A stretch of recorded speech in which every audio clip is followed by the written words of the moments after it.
Menjawab imajinasi Mas Hasto soal kekuatan besar. Baru kali ini, apa yang disuarakan dari warga Indonesia di luar negeri berbeda dengan dalam negeri.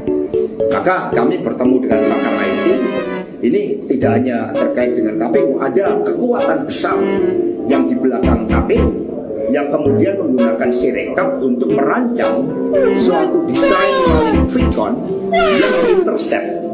Ya, seringkali kita mau ketawa juga sebetulnya, tapi ya kita harus jelaskan juga bahwa pertama tadi soal ada kesenjangan suara luar negeri dalam negeri.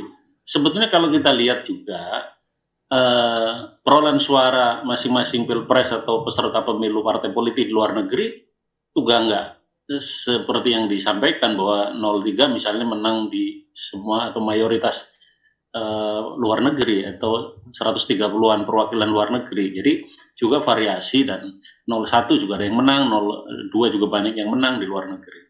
Nah, yang kedua, saya lumayan lama ya, seperti Mas Jayadi juga, mengikuti pemilu, baik sebagai pemantau pemilu sekian banyak sejak Orde Baru, kemudian jadi pelaksana pemilu, penyelenggara pemilu selama 14 tahun lebih, kemudian juga menjadi praktisi dalam pemilu ini, nggak pernah membayangkan ya, atau nggak pernah kelihatan, atau jangankan kelihatan, membayangkan pun tidak pernah bahwa ada upaya yang secara sistematis menggunakan satu sistem teknologi yang bisa menyetir tangan orang gitu loh. Nah, mungkin orang bisa menjelaskan seperti Mas Yadi tadi bilang soal algoritma, tetapi bagaimana algoritma itu bisa menyetir tangan orang di dalam menuliskan angka? Pertama adalah tangan orang untuk memilih. Para pemilih menggunakan hak pilihnya itu gimana? Algoritma itu menyetir tangan orang memilih calon 1, 2, 3 atau partai 1, 2, 3 dan seterusnya. Caleg ini dan caleg itu dan seterusnya. Nah, yang kedua adalah bagaimana menyetir tangan dalam menulis perolehan suara di setiap TPS, setiap formulir C hasil gitu. Di mana ada 7 orang petugas, 2 keamanan, sejumlah saksi partai politik, sejumlah saksi DPD, sejumlah saksi presiden dan wakil presiden gitu. Semuanya melihat, memegang pulpen, memegang formulir dan menyaksikan semua dalam penulisan itu. Dan kemudian dijumlahkan pada saat penghitungan suara di tingkat kecamatan.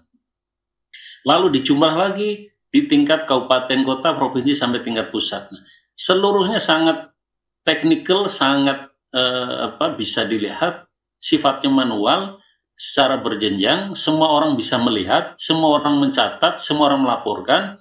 Jadi Mas Hasto juga mesti kembali melihat bahwa PDIP juga punya saksi, 03 juga punya saksi. Tanya saja saksi itu, mulai dari TPS itu, apakah ada suara, ada penyetiran suara, ada penjumlahan yang tiba-tiba berubah secara misterius karena ada algoritma yang bekerja dan sebagainya.